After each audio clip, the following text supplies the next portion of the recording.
예수님은 목수의 아들로 태어나셔서 부모님의 말씀에 순종하면서 하나님과 사람에게 사랑을 받으며 자라나셨습니다. 그리고 장성한 사람이 되어서 30세쯤 되었을 때부터 공생애를 시작하셨습니다. 이는 하나님의 아들로서, 메시아로서, 인류의 구원자로서 자신에게 부여된 사명을 이루기 위한 삶이었기 때문에 공생애라는 표현을 씁니다. 그 기간 동안 예수님은 십자가에서 죽으시기까지 하나님의 복음을 위해 자신의 인생 전체를 아끼지 않고 내어주셨습니다. 예수님께서 광야에서 40일간 금식하신 이후에 마귀가 예수님께 찾아와 3번의 시험을 던졌습니다.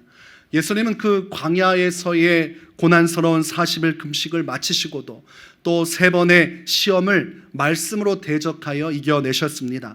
그리고 본격적인 하나님 나라 복음의 사역을 시작을 하십니다. 그 예수님께서 외치신 그 복음의 첫 말씀은 회개하라, 천국이 가까이 왔느니라는 말씀이었습니다. 마태복음 14장 17절에 이렇게 기록을 합니다. 이때부터 예수께서 비로소 전파하여 이르시되 회개하라, 천국이 가까이 왔느니라 하시더라. 이렇게 기록을 하고 있습니다. 이 메시지는 예수님보다 앞서 태어났고 예수님보다 먼저 하나님 사역을 시작했던 세례 요한의 메시지와 똑같은 것입니다. 마태복음 3장 2절에서 세례 요한은 회개하라, 천국이 가까이 왔느니라 이렇게 강력하게 유대 광야에서 선언했습니다. 그리고 회개의 세례를 촉구하였고 그들이 잘못되고 더러워진 죄된 삶에서 돌이켜 하나님 앞에 회개하여 천국으로 나아갈 그 모든 것을 준비하고 예비케 하는 사역을 진행하였습니다. 말라기 선지자가 400년 전에 예언하였던 엘리야가 오게 되리라는 그 엘리야가 바로 세례 요한이라고 예수님께서 증언하셨습니다. 그러니 메시아의 길을 예비하러 온 자, 그리고 하나님 나라 복음의 길을 닦아놓은 자가 세례 요한입니다. 그래서 세례 요한과 예수님의 메시지는 동일할 수밖에 없는 것입니다. 한 방향 회개하여서 천국에 가는 것, 그것이 바로 복음이 가르치는 방향이기 때문에 한 방향을 말할 수밖에 없는 것이 없습니다. 우리가 책을 읽을 때에 책의 서두나 끝부분을 먼저 읽으면 도움이 됩니다. 글쓴이의 주제가 처음이나 마지막에 담겨져 있기 때문입니다. 예수님의 사역의 첫머리에 말씀하신 회개하라, 천국이 가까이 왔느니라는 것은 복음의 핵심 중에 핵심입니다. 이것은 경고가 담겨져 있고 또한 명령이 담겨져 있는 것입니다. 명령은 무엇입니까? 천국이 가까이 왔기 때문에 반드시 회개해야만 살 수 있다는 것입니다. 회개하라, 이것이 하나님의 명령입니다. 그리고 경고는 무엇입니까? 회개하지 아니하면 천국에 갈 수가 없다는 것입니다. 그럼 우리는 경고를 들어야 되고 예수님의 명령을 들어야만 하는 것이 복음 앞에 선 우리의 마땅한 자세라고 할 수가 있겠습니다. 세상 만사는 다 짝이 있습니다. 남녀가 서로 배필이 있듯이, 빛이 있으면 어둠이 있듯이, 기쁨이 있으면 슬픔이 있듯이, 성공이 있으면 반면에 실패가 있듯이 하나님 나라 역사에도 아주 중요한 것이 있는데 천국이 있다면 반대로 지옥도 있는 것입니다. 많은 사람들은 지옥의 존재를 부정하고 싶지만 성경에서는 분명히 지옥이 있다고 말씀하고 있습니다. 회개하라, 천국이 가까이 왔느니라는 말씀은 반대로 이야기하면 회개하지 아니하면 그 모든 자들이 다 지옥에 들어가게 될 것이다 라는 말과 똑같은 것입니다. 그러니 천국 메시지만 듣고 가만히 있으면 안 되는 것이죠. 이 메시지가 무엇을 나타내고 있고 어떤 의미를 담고 있는지를 분명하게 해석해야 우리가 영적으로 바로 설 수가 있는 것입니다. 예수님께서 천국이 가까이 왔다고 하신 말씀은 새 번역으로는 하늘나라가 가까이 왔다라고 번역을 하고 있습니다. 천국이 온다는 것은 곧 무엇을 말합니까? 진정한 하나님 나라가 이루어짐으로써 허상의 나라가 사라지는 것을 말합니다. 진짜가 오면 가짜는 도망가게 되어 있고 사라지게 되어 있는 것입니다. 그러니 하나님의 나라가 도래한다는 것은 지구상의 종말을 의미하는 것입니다. 그러니 천국이 가까이 왔다는 것은 무슨 말입니까? 곧 종말이 임박했다는 메시지가 담겨져 있는 것입니다. 이 지구상의 모든 것은 하나님의 나라가 완성되는 그날 다 사라지고 없어질 것들입니다. 요한계시록 21장 1절과 2절을 보면 이렇게 기록을 합니다. 또 내가 새 하늘과 새 땅을 보니 처음 하늘과 처음 땅이 없어졌고 바다도 다시 있지 않더라. 또 내가 보매 거룩한 성 새 예루살렘이 하나님께로부터 하늘에서 내려오니 그 준비한 것이 신부가 남편을 위하여 단장한 것 같더라. 여기서 하나님 나라가 완성되어지고 이루어질 때에 반드시 선행되는 것이 있습니다. 바로 처음 하늘과 처음 땅이 사라지는 것입니다. 우리가 지금 누리고 있는 이 하늘, 그리고 우리가 딛고 있는 땅, 이 근원 자체가 사라지는 날, 그리고 우리가 바닷가에 가서 우리가 음미하고 있는 저 바다도 결국은 다 사라져 없어질 것이라고 성경은 말씀합니다. 그러니 우리는 이 땅에 살면서 영원을 꿈꾸지만 이 땅에서는 영원히 존재할 수가 없는 것입니다. 기록된 바 처음 하늘과 처음 땅이 없어졌고 바다도 다시 있지 않더라. 모든 것들이 다 사라지게 될 것을 성경은 말씀하고 있는 것입니다. 사람들은 영원한 것을 꿈꾸며 이 땅에서 수많은 방식을 찾지만 예수님은 회개하고 온전히 복음을 믿지 않고는 하나님 나라 천국에 들어갈 수 없다고 말씀하셨습니다. 수없는 사도들, 그리고 제자들, 그리고 초대교회를 비롯한 지금까지 역사적인 교회는 오직 예수 그리스도의 십자가 보혈, 그 보혈을 통해서 죄 용서 받고 회개하고 온전한 믿음의 길로 선 자만이 천국의 문을 열고 영생에 들어갈 것이라고 말씀을 하고 있는 것입니다. 예수님께서는 제자들과 이 땅 가운데 공생의 기간을 보내실 때에 장차 어떤 일이 있을지를 말씀해 주셨습니다. 요한복음 14장 1절에서 3절에 예수님은 이런 말씀을 주십니다. 너희는 마음에 근심하지 말라. 하나님을 믿으니 또 나를 믿으라. 내 아버지 집에 거할 곳이 많도다. 그렇지 않으면 너희에게 일렀으리라. 내가 너희를 위하여 거처를 예비하러 가노니 가서 너희를 위하여 거처를 예비하면 내가 다시 와서 너희를 내게로 영접하여 나 있는 곳에 너희도 있게 하리라. 이런 약속을 주셨습니다. 예수님은 천국에 대해서 내 아버지의 집이라고 표현을 하고 있습니다. 여기에서 또한 무엇이라 말씀하십니까? 그 천국으로 가신다는 말씀을 거처를 예배하러 가신다, 이렇게 말씀하고 있습니다. 이것은 곧 십자가에서 죽으시고 난 이후에 부활하셔서 승천하여 천국으로 들어가실 것을 말씀하고 있습니다. 천국으로 가시는 것, 그것을 거처를 예배하러 간다. 천국에 우리가 있을 집을 예비하기 위해 예수님께서 부활하여 그 천국으로 다시 들어가시겠노라고 말씀을 하고 있는 것입니다. 예수님의 이 공생의 기간, 이 땅에서의 나타나심을 우리는 초림이라고 합니다. 처음으로 구주가 이 땅에 나신 것이죠. 예수님께서 다시 우리를 영접하러 오신다는 것은 바로 재림의 날을 말씀하는 것입니다. 성경은 예수님이 한 번 오셨고 또다시 한 번 오게 되리라고 말씀하는데 예수님은 그날을 지금 미리 제자들에게 말씀하는 것입니다. 재림은 예수님께서 이 땅에 오시는 것이기에 초대교회 때부터 지금까지 온 교회는 예수님의 재림의 날을 고대하고 있습니다. 마라나타 주 예수여 오시옵소서. 환난과 격동의 시기 속에서도 하나님 앞에서 모여서 함께 예배하고 기도하고 간구하면서 모든 성도들은 지금까지 예수님의 오심을 갈망하고 있습니다. 그래서 예수님이 오시고 나서 부활 승천하신 이후에 성경 말씀의 서신서와 요한계시록 다양한 말씀 속에서는 한 가지의 초점을 맞추고 있는 것입니다. 예수님은 반드시 오실 것이요, 성도는 오신 예수님을 바로 맞이할 준비를 해야 한다는 것입니다. 예수님께서 초림으로 오실 때는 구원자로 오셨고 섬기는 이로 오셨습니다. 그래서 제자들의 발을 닦아주시면서 끝까지 사랑하셨고 자신에게 돌을 던지고 침을 뱉고 십자가에 못 박아 죽이는 자들까지도 긍휼히 여기시면서 그렇게 처절하게 죽으셨습니다. 그러나 성경에서는 다시 오실 예수님은 심판주로서의 권능으로 오시리라고 말씀을 하고 있습니다. 요한복음 5장 22절에서 아버지께서 아무도 심판하지 아니하시고 심판을 다 아들에게 맡기셨으니 라고 표현합니다. 여기서 아들은 예수님 자신을 말씀하는 겁니다. 예수님이 다시 오시면 그때 아버지의 권능을 가지고 온 인류와 민족을 심판하게 되리라는 말씀을 주신 것입니다.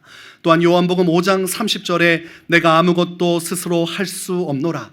듣는 대로 심판하노니 나는 나의 뜻대로 하려 하지 않고 나를 보내신 이의 뜻대로 하려 함으로 내 심판은 의로우니라. 그렇게 자신이 하나님의 뜻을 따라 온전한 심판을 행하게 될 것을 약속하고 계십니다. 그러니 예수님이 재림 다시 오시는 날, 그날에는 믿지 않은 자들은 당혹스럽고 고통스러울 수밖에 없습니다. 예수님의 심판이 그들에게 임할 것이기 때문입니다. 그러나 그때에 준비된 하나님의 백성은 심판의 날이 아니요, 그날은 예수님이 우리를 영접하여 오시는 날이 되는 것입니다. 그래서 같은 상황과 같은 환경에 놓여도 전혀 다른 반응을 하게 되어 있는 것입니다. 예수님께서 이 땅에 다시 오실 때의 광경을 성경은 정확하게 묘사를 해줍니다. 데살로니가전서 4장 16절과 17절에 이렇게 기록을 합니다. 주께서 호령과 천사장의 소리와 하나님의 나팔 소리로 친히 하늘로부터 강림하시리니 그리스도 안에서 죽은 자들이 먼저 일어나고 그 후에 우리 살아남은 자들도 그들과 함께 구름 속으로 끌어올려 공중에서 주를 영접하게 하시리니 그리하여 우리가 항상 주와 함께 있으리라. 예수님께서 오실 때에는 이 천지 만물을 흔들 만한 큰 나팔 소리가 울려 퍼지게 되고, 그때 큰 호령 소리가 하늘을 가르며 나오게 될 것이요, 그때 우리가 성경에서만 보았던 천사장의 실제 음성을 듣게 될 것이요, 천사장의 구령 소리와 함께 일사불란하게 움직이는 천군 천사를 보게 될 것입니다.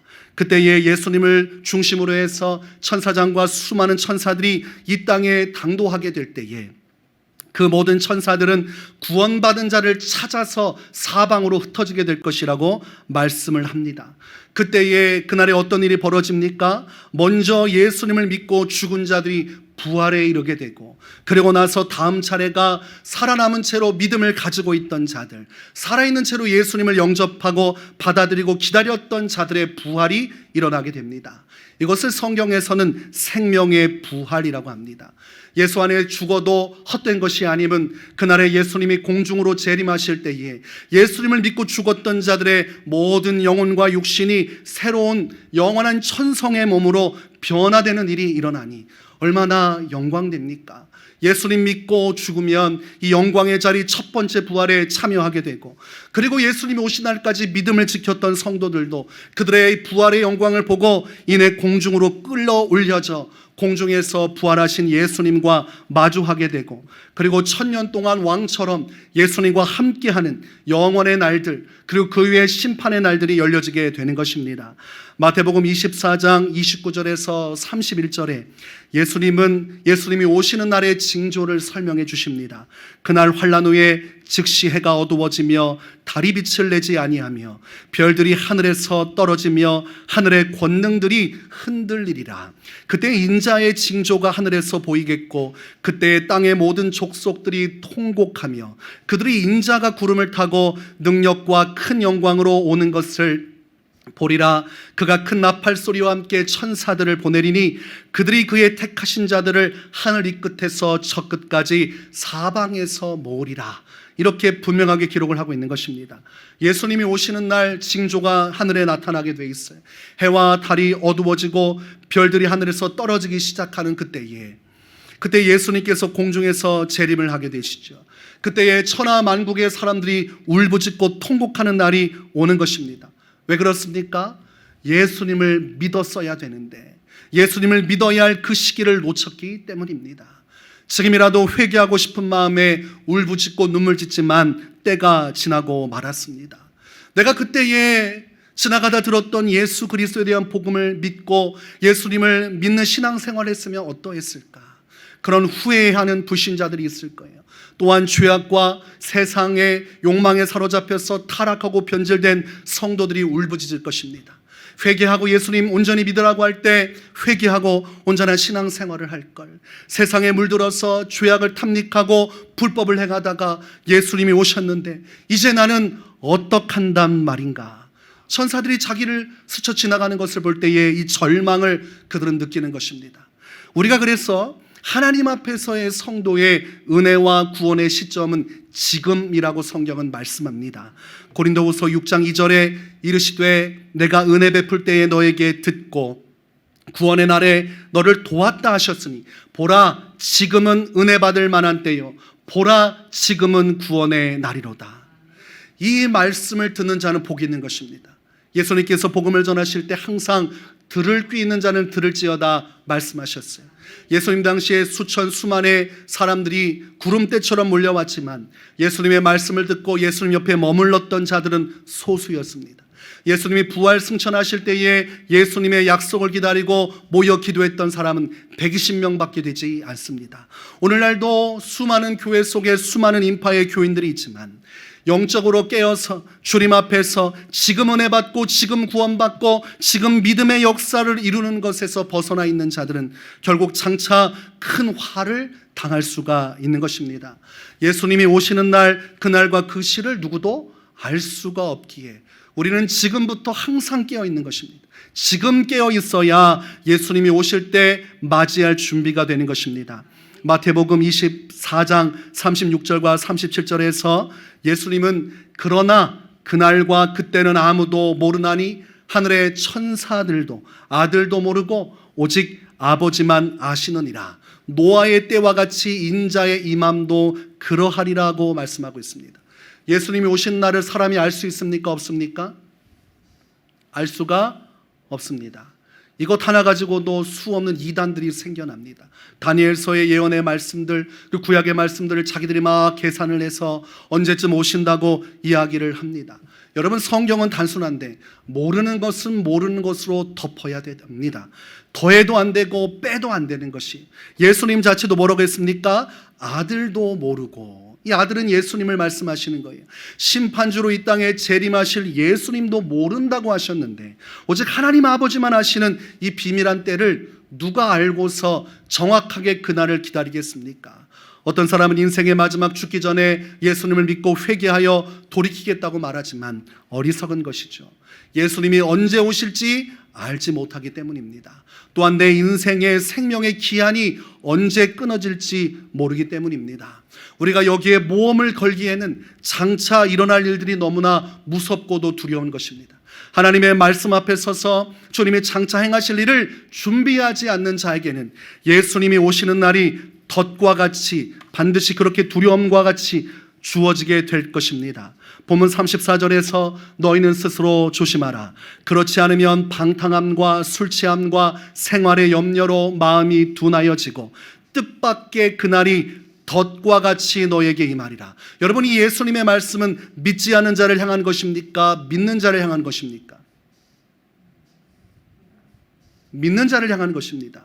스스로 조심하라. 그날의 방탕함과 술취함과 생활의 염려로 마음이 둔하여지고, 처음 예수 믿을 때는 마음이 청결하고 깨끗하고 영적으로 항상 겸비하고 주의 말씀대로 따르다가 시간이 흘러가면서 예수님은 오시지 않고, 시간이 흘러가면서 세상 속에 잠들어가면서 세상에 익숙해져 길들어져 죄악에 빠져 그렇게 영적으로 깊은 잠이 든 그때에 예수님이 오시면 그날에 우리가 덫에 걸린 토끼와 같이 짐승처럼 하나님의 심판대 앞에 서게 될 수 있다고 경고를 하고 있는 것입니다.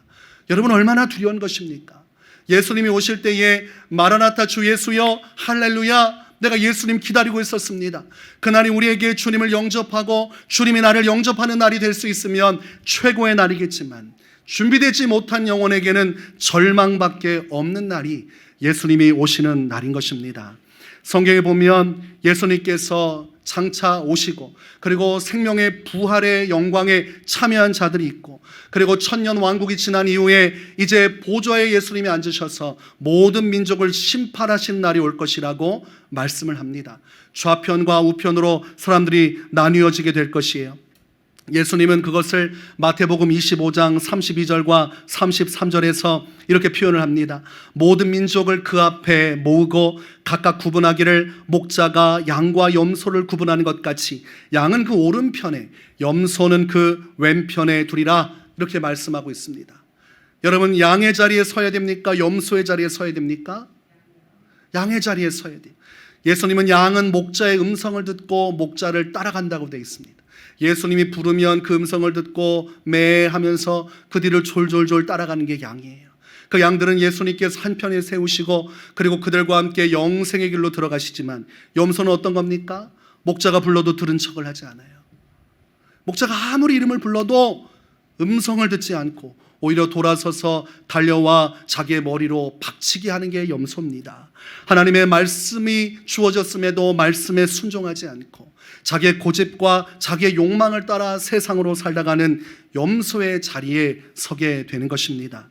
그러니 우리가 이 땅에서 어떤 삶을 살아야 하는가, 이게 참으로 중요한 것입니다.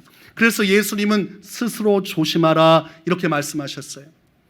흘러가는 대로 살면 여러분을 붙잡게 되는 것은 방탕함입니다. 술 취함입니다.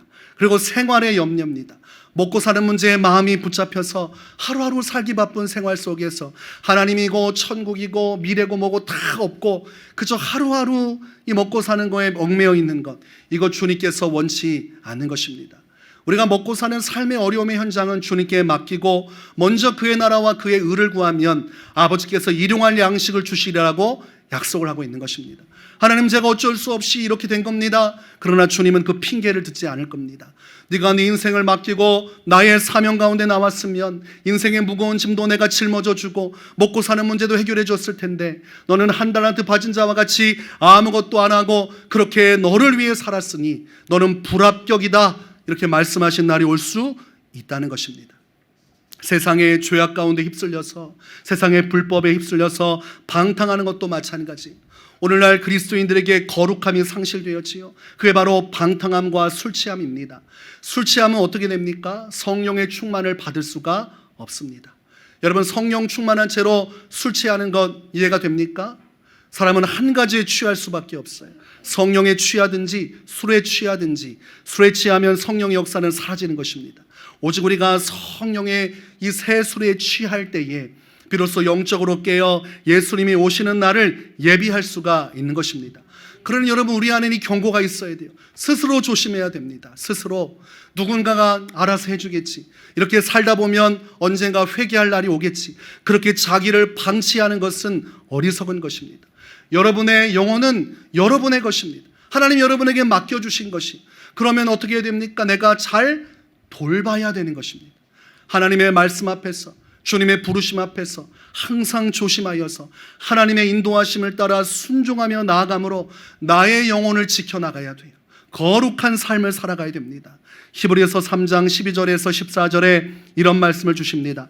형제들아, 너희는 삼가 혹 너희 중에 누가 믿지 아니하는 악한 마음을 품고 살아계신 하나님에게서 떨어질까 조심할 것이요, 오직 오늘이라 일컫는 동안에 매일 피차 권면하여 너희 중에 누구든지 죄의 유혹으로 완고하게 되지 않도록 하라. 우리가 시작할 때 확신한 것을 끝까지 견고히 잡고 있으면 그리스도와 함께 참여한 자가 되리라. 이 하나님의 부르심 가운데서 누구도 떨어지지 않도록, 죄의 유혹으로 넘어지지 않도록, 너희가 악한 마음에 붙들리지 않도록 성도 간에 피차 권면하여 나 자신을 돌아보고 성도들 간에 서로 돌아보아서 죄악에 빠지지 않도록, 영적으로 깊은 잠에 들지 않도록 서로 간에 격려하고 용기를 주고 희망을 주고 마지막 때가 가까이 왔음을 서로 이야기하여서 세상으로 빠져나가지 않고 멸망의 길로 가지 않도록 서로를 붙들어 주라는 것입니다. 그렇게 해야 예수님이 오시는 날 그분을 온전히 영접하게 되리라고 말씀하고 있는 것입니다. 오늘 우리가 이 교회로 모인 것은 그런 이유예요. 서로가 피차 권면하는 것입니다. 그래서 목회자는 말씀을 통해서 성도들을 일깨워 주어야 돼요. 예수님의 오시는 날이 지금 얼마나 가까운지 알 수 없습니다. 지금 예수님께서 곧 문을 잡고 계시고 이제 문만 열면 우리와 함께 조우하게 될 날입니다. 마지막 이 말세 시대에서 이 말씀을 듣는 자는 스스로 조심하게 될 것입니다. 지금 나의 영혼은 어디를 향하고 있는가? 지금 나는 죄악에 빠져 있는가? 아니면 나는 거룩함 가운데서 하나님의 말씀을 따라 온전히 바르고 온전한 신앙을 향해 나아가고 있는가? 오늘 36절에서 예수님은 이러므로 너희는 장차 올 이 모든 일을 능히 피하고 인자 앞에 서도록 항상 기도하며 깨어있으라 하시니라, 이렇게 말씀하고 있습니다. 자, 예수님께서 깨어있기 위해서 뭘 하라고 말씀하셔요? 항상 기도하며. 우리의 생각이 세상으로 빨려 들어가고 내 개인의 욕망으로 빨려 들어가고 죄의 생각으로 머리가 가득해지고 자꾸 죄된 세상의 영이 우리를 붙들려고 할 때에 우리의 정신을 또렷하게 하고 하나님께 초점을 맞추게 하고 천국을 예비케 하는 건 무엇이에요? 기도하는 것입니다. 우리가 하나님을 생각하고 우리가 하나님을 찾고 부를 때 우리의 혼미한 영혼이 이 기도 속에서 제 갈 길을 찾는 것입니다. 그러니 여러분, 기도의 이 줄이 끊어지면 여러분 결국 무엇입니까? 마음이 둔하여지고 죄의 유혹에 넘어가기 시작하고 자신이 죄의 수렁에 빠져 있음에도 그것을 깨닫지 못하는 상황에 처하게 되는 것입니다. 자신의 몸에 냄새가 나고 오물이 잔뜩 묻은 생활에 익숙한 사람은 자신에게 악취가 나는 걸 잘 몰라요. 누가 아우 냄새야 그러면 자기는 아닌 줄 압니다. 근데 본인한테 나는 냄새예요. 너무나 오랜 이 악취에 익숙해지면 깨닫지 못하지요. 성도도 똑같습니다. 자기 자신은 괜찮게 신앙생활한다고 생각하지만 스스로 조심하지 않으면 그 삶에는 죄악의 악취가 나기 시작하고 성령의 역사가 사그라들고 마음속엔 세상의 욕망, 그리고 마음속엔 불안함과 두려움으로 가득하여서 세상 속에 방황하다가 예수님을 맞이할 때에 그날은 덫과 같이 임하게 될 것입니다. 여러분, 그래서 우리가 준비를 해야 되는 것입니다. 예수님 언제 오십니까? 모르지요? 그러면 어떤 말입니까? 예수님 오늘도 오실 수 있습니까? 그런 관점에서 우리가 접근을 해야 됩니다. 예수님이 언제 오실지 알 수 없으니 우리가 항상 기도하고 깨어 있어야지. 예수님 오실 때 내가 맞이할 준비를 해야지. 근데 많은 성도들이 그냥 가끔씩 교회 와가지고 예배 한 번 드리고 살다 보면 다 천국 가는 줄 알고 있어요. 여러분, 이것은 교회에 와서 앉아있다고 가는 것이 아닙니다. 구원은 심령의 변화가 일어나고 삶의 변화가 나타나야 되고 믿는 자로서의 향기와 삶의 질적인 변화가 일어나야 됩니다. 예수님을 믿기 전과 믿은 후가 똑같으면 그것은 지금 거듭남의 역사가 없다는 것입니다. 예수님은 사람이 거듭나지 못하면 천국에 갈 수 없다고 하셨어요. 니고데모는 이해할 수가 없었지요. 어머니 뱃속에 들어갔다가 다시 나와야 천국에 가는 겁니까? 예수님께서 뭐라고 하셨어요? 너 참 어리석구나. 왜 영적인 것을 육적으로 이해하느냐? 성령의 바람이 불 때에 그 바람이 들어와 그 사람을 새롭게 할 때에 성령의 그 죽었던 영혼을 살리시고 새롭게 하심으로 말미암아 거듭나게 된다고 말씀하시는 것이죠. 그러니 여러분, 우리의 신앙생활은 육적인 것이 아니라 영적인 것이에요. 여러분의 심령이 지금 어떠한가? 그런 육신의 눈으로는 서로 잘 몰라요. 그러나 주님은 다 알고 계십니다. 누가 하나님 앞에서 영적으로 깨어서 기도하고 예수님을 맞이할 준비를 하고 있는지, 누가 깊은 영적인 잠에 들어서 둔하여지고 세상 죄악에 물들어서 온전한 믿음으로 서지 못하고 그렇게 주님을 맞이하지 못할 준비를 하고 있는지 주님은 너무나 잘 알고 있는 것입니다. 그러니 우리는 이때에 스스로 조심해야 돼요. 여러분, 많은 사람들이 다 천국에 갈 것이라고 생각하면 안 됩니다. 예수님은 천국에 가는 길은 좁은 길이라고 하셨어요. 그래서 여러분의 신앙의 모델은 누가 되어야 됩니까? 예수님이 되어야 되고, 신앙의 모델은 세례 요한이 되어야 되고, 신앙의 모델은 사도 바울이 되어야 됩니다. 근데 자꾸만 우리의 신앙의 모델이 너무나 기대치가 낮아지고 있어요. 주변에서 우리가 볼 때 편하게 신앙생활하는 사람들을 자꾸 기준으로 삼고 대다수의 주변의 신앙인들이 가는 방향으로 가려고 그래요. 여러분, 착각하지 마십시오. 그렇게 많은 사람들 가는 신앙생활 따라가면 지옥 갈 때 같이 갑니다. 분별을 해야 됩니다. 요즘 이 시대의 영적인 트렌드가 중요하지 않아요.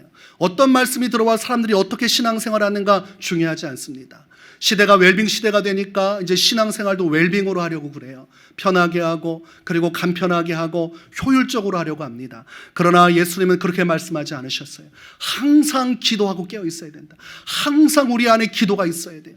그래서 여러분, 기도의 영적인 도전이 있어야 되고, 우리가 40일 작정 기도가 아니더라도 여러분은 이 말씀 앞에서 기도로 항상 깨어 있어야 되는 것입니다. 여러분의 일상 속에서 계속 기도하셔야 돼요. 주여, 오늘도 제게 힘을 주십시오. 세상을 이길 힘을 주십시오. 죄악의 유혹이 오면 그 죄악을 이길 수 있게 해달라고 기도해야 되고, 매 시간 우리의 주어진 삶 속에서 우리가 영적으로 흔들리지 않고 주 앞에 설 수 있도록 계속해서 기도해야 됩니다. 그래서 성경 말씀을 보면 기도의 내용들이 계속 있어요. 이 기도의 역사와 기도의 권능을 덮어두면 성도는 100% 잠에 취하게 되어 있습니다. 자기는 아니라고 말하지만 마지막 장차 예수님이 오실 때에 이 세상에 지각변동이 일어나듯 수많은 사람들이 울부짖는 날이 오게 될 것입니다. 그러니 지금 이 경고를 들어야 됩니다. 내 주변에 다 이렇게 신앙생활하니까 뭐 괜찮지 않겠습니까? 괜찮지 않습니다. 목회자 중에서도 똑같아요. 목회자라고 다 똑같지 않아요. 모두가 다 구원받는 것 아닙니다. 목회자도 겸비하고 주의 말씀 앞에 서서 주님 오실 날 준비하지 못하고 세상에 빠져서 살다가는 예수님 영접하지 못하고 맞이하지 못하게 되는 것입니다. 우리가 정신을 바짝 차려야 됩니다. 그래서 죄의 유혹은 단호하게 끊어내고 우리가 하나님의 말씀 앞에 서도록 항상 깨어 기도하기를 힘써야 됩니다. 자, 여러분들 어떻게 하겠습니까? 교회는 항상 모여서 기도에 힘쓰고 흩어져도 기도에 힘쓰고 항상 우리의 삶에 기도의 향기가 흘러나야겠지요. 그래서 여러분, 우리가 새해가 시작됐습니다. 그리고 아마 정말 정신없이 바쁜 날들이 열리고 여러분 안에 수많은 계획이 있겠지만 가장 중요한 것은 내 영혼을 돌보는 것입니다. 여러분, 천하를 얻고도 내 영혼을 잃어버리면 그게 무슨 의미가 있습니까? 이 땅에서 모든 것을 다 얻어도 예수님이 오실 때 그분이 나를 모른다 하시면 어떤 일이 벌어지겠습니까? 예수님은 모든 걸 아시기에 우리는 진실함으로 벌거벗은 것처럼 그 앞에 서서 겸손해야 됩니다. 주여, 저를 도와주십시오. 주님, 제가 깨어있게 해주십시오. 예수님을 맞이하게 해주십시오. 항상 양으로서 주의 음성을 듣고 순종하여 주님이 원하시는 곳에 머물고 주님이 행하라 하신 것을 행하며 예수님이 오실 때에 기쁨으로 주를 맞이할 그런 온전한 우리 선진들과 사도들과 교회의 수많은 순교자들과 믿음의 사람들이 걸어갔던 그 길을 따라 저도 가게 해주십시오. 그렇게 깨어서 스스로 삶과 자신의 신앙을 지키는 자가 최후의 승리를 얻게 되고 확실한 것을 끝까지 잡고 믿음 안에 거하여 주를 기다리는 자만이 장차올 심판을 피하고 하나님의 영광의 나라에 가서 영원토록 왕노릇하게 될 것입니다. 우리가 예수님 안에서 함께 우리가 조심하여서 항상 깨어서 주님이 오시는 날 예비하여 기도함으로 믿음으로 꼭 승리하실 수 있기를 주의 이름으로 축원합니다.